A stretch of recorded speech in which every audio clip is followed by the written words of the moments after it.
Oi, pessoal. Meu nome é Kézia Cataldo. Eu sou mestranda na Universidade Federal do Ceará e nesse semestre eu tenho estado em mobilidade acadêmica aqui na Federal do Rio Grande do Sul.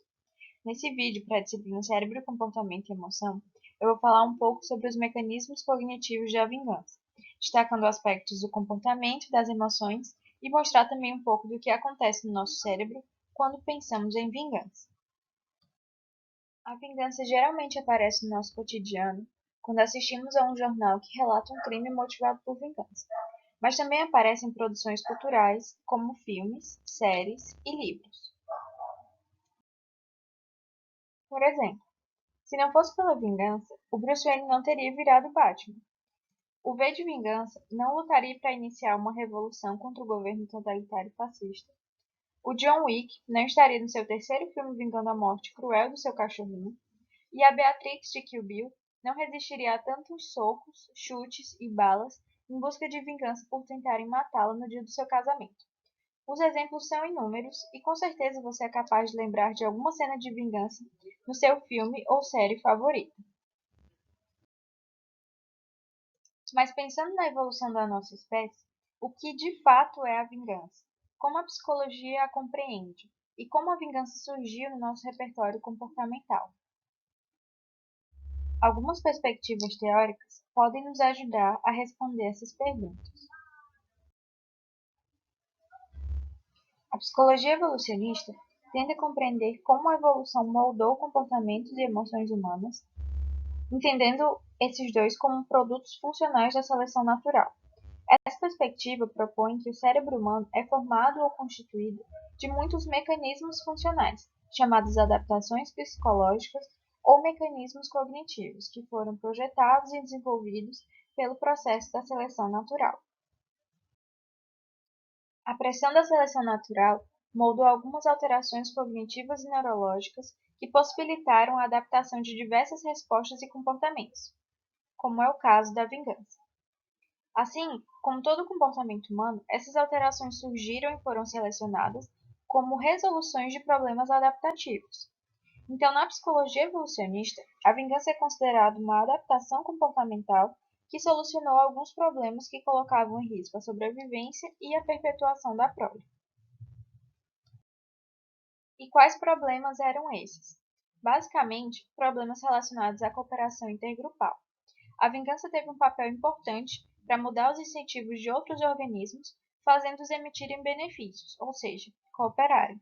Além disso, a ameaça de uma retaliação conseguia refrear as tentativas de não cooperação, de trapaça e, principalmente, agressões injustas. Para exemplificar, imagine que alguém do seu grupo te agrediu porque você não gostou do final de Game of Thrones. Pensando na lógica da seleção natural, ser prejudicado, agredido e injustiçado dificulta não só a convivência intergrupal, mas dependendo da gravidade, pode reduzir o seu acesso a recursos, impedir que você coopere de forma efetiva com o grupo e diminuir assim as suas chances de sobrevivência. Agora, vamos imaginar que você adquiriu uma nova ferramenta chamada vingança no seu kit de sobrevivência. Em uma outra situação, aquela mesma pessoa veio te agredir porque você disse também que não gostava de The Walking Dead. Mas dessa vez, você o agride de volta, retribuindo a ação, ou seja, paga na mesma moeda. Assim você diminui as chances desse agressor repetir a ação contra você. Em outras palavras, a função da vingança foi de ensinar a lição de que a agressão deliberada tem consequências e que aquilo que foge da norma pode ser punido. É claro que na prática a vingança não acontece dessa forma, porque existem inúmeras variáveis no meio desse processo, desde a personalidade, nível da agressão, questões intergrupais de cooperação e competição, entre outras. Além disso, a estrutura da nossa sociedade hoje é bem mais normativa do que as dos nossos ancestrais. Mas evolutivamente, essa era a premissa presente no contexto ancestral que fez a vingança um recurso inerente à natureza humana. Então, sim, todos nós somos vingativos porque esse é um recurso embutido na natureza humana. Mas isso não tem a ver com o ser humano ter uma natureza maléfica ou ser essencialmente ruim. Para estarmos aqui hoje, algumas adaptações foram essenciais, ainda que isso nos pareça selvagem ou antiético. Isso também não quer dizer que devemos nos vingar de tudo e de todos só pelo fato de sabermos como fazer. O meu intuito aqui é oferecer algumas informações sobre como a vingança surgiu no nosso repertório comportamental, sem emitir juízo de valor. Então, agora que a gente entendeu um pouco quais são as funções básicas da vingança, a gente pode partir para algumas definições que nos ajudam a descrever como funcionam esses mecanismos cognitivos. De maneira geral, a psicologia entende que a vingança é uma atitude que pode acontecer a partir de uma injustiça percebida ou sofrida, tanto em relação a si como a pessoas próximas. Ela é retributiva, ou seja, olho por olho, dente por dente. Possui uma forte ambivalência moral, porque causa um tipo de prazer no vingador, e daí a gente diz que a vingança é doce, mas ao mesmo tempo ela implica em um custo próprio, em um custo pessoal. Em resumo, a vingança seria uma punição retributiva pessoal. Estudos clássicos destacam que a vingança é entendida como uma atitude que possui um componente afetivo, que seria o desejo de vingança, e um comportamento, que seria o ato ou o comportamento vingativo. Não necessariamente ter o desejo de vingança predispõe o comportamento vingativo, porque esse processo depende das variáveis que eu citei anteriormente. Na verdade, alguns estudos têm indicado que apenas ter a fantasia de vingança, ou seja, pensar e elaborar como seria a vingança, é suficiente para suprir a necessidade de se vingar efetivamente. Então, a vingança é uma resposta emocional e ela se refere à intenção de fazer o transgressor sofrer. A literatura nos mostra que uma das principais consequências da vingança é oferecer alívio do desconforto emocional a quem foi ofendido ou injustiçado. Falando então um pouco dos componentes afetivos relacionados ao desejo de vingança, os mais comuns são o rancor e a raiva. Em alguns outros casos, a vingança é considerada o inverso do perdão ou até o inverso da empatia. Mas além desses, uma emoção fundamental para compreender melhor a vingança é a satisfação ou o prazer. O prazer inerente à vingança não é só coisa de filme e também não quer dizer que o ser humano é ruim por se sentir bem em estar se vingando de alguém. O fato de a vingança ser prazerosa é uma das respostas para entender por que essa adaptação se manteve no nosso repertório. Ao invés de razões calculadas friamente, são os aspectos passionais que são considerados a semente da vingança.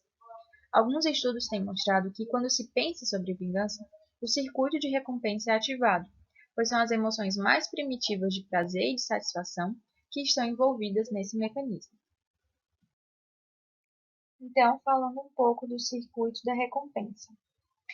O centro da recompensa está relacionado principalmente ao feixe prosencefálico medial, nos núcleos lateral e ventromedial do hipotálamo, tendo conexões com o septo, a amígdala, algumas áreas do tálamo e os gânglios da base. Esse feixe e as regiões por ele integradas, que seriam as áreas tegmentar ventral, hipotálamo, núcleo accumbens, córtex cingulado anterior e córtex pré-frontal, compõem o circuito denominado de sistema mesolímbico, que é responsável por respostas emocionais. Em um estudo em que buscaram eliciar atos de vingança e avaliar as áreas do cérebro que eram ativadas, foram destacadas duas regiões específicas. Os autores encontraram que punir um transgressor ativa regiões cerebrais relacionadas a sentir-se bem com a vingança, em vez de regiões do cérebro relacionadas a sentir-se mal por ter sido violado. Essas áreas são a região subcortical do cérebro, chamada estriado, e uma região no córtex pré-frontal medial. Geralmente, o corpo estriado é ativado quando há a sensação de recompensas por uma cooperação mútua, uma sensação de altruísmo e de aprovação social. E nesse estudo, identificaram que essa mesma região era ativada na busca por vingança. Esses pesquisadores também descobriram que o corpo estriado era ativado mesmo quando a administração da punição acarretava em um custo pessoal, o que também ocorreu na região no córtex pré-frontal medial, que tem sido uma região implicada no balanceamento de custos e benefícios. A conclusão é que as mesmas áreas do cérebro que são ativadas quando se recompensa pessoas cooperadoras foram ativadas em um cenário de vingança. Algumas outras áreas cerebrais são ativadas quando se pensa em vingança. Por exemplo, o córtex cingulado posterior parece ser ativado por meio da ruminação da raiva em pacientes que têm um planejamento de vingança. Uma pesquisa sobre empatia descobriu que, em homens que demonstraram maior desejo de vingança contra jogadores trapaceiros, houve um aumento da atividade do núcleo accumbens.